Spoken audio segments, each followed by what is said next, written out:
عمرك ما سألت نفسك مين أول من سكن كوكب الأرض؟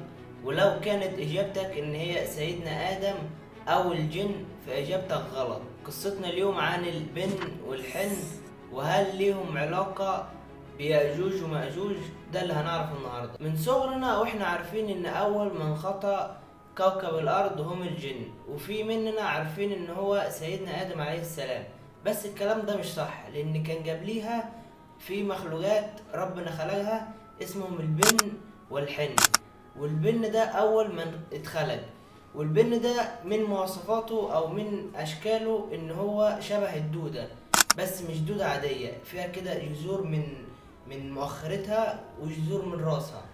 والبن ده كان يعني مخلوق مسالم، بس بعد كده بعد فترة من الزمن بدأ إن هو يموت أو يتقطع منه أجزاء من جسمه.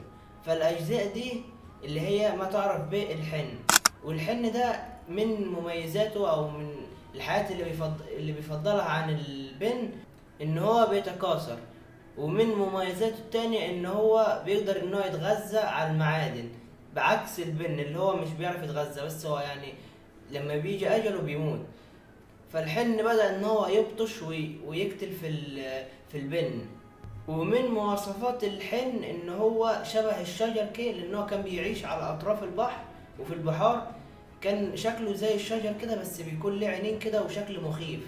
وبعديها جت مخلوقات تانية اسمهم الخن، واللي كانت الخن عندها مميزات وقدرات أكتر من الحن، اللي هو بيقدر يتغذى على الأسماك والطحالب، وكان عنده قدرات إن هو يمشي أو يطلع على الجبال.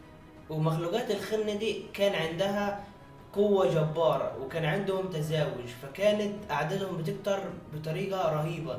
ولكن في فترة الخن كانت موجودة الديناصورات، واللي كانت في بينهم معركة البقاء، يعني كانت في زي معركة كده بين الخن والديناصورات، واللي انتصر فيها الديناصورات وقضوا على الخن. وبعديها جت مخلوقات المن، والمن دي كانت بقايا من بقايا الخن.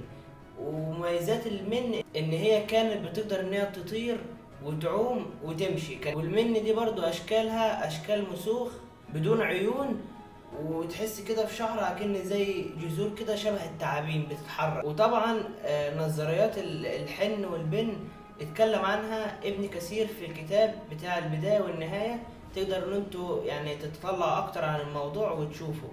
وبعديها جم اللي هم الجن، وطبعا احنا عارفينهم الجن.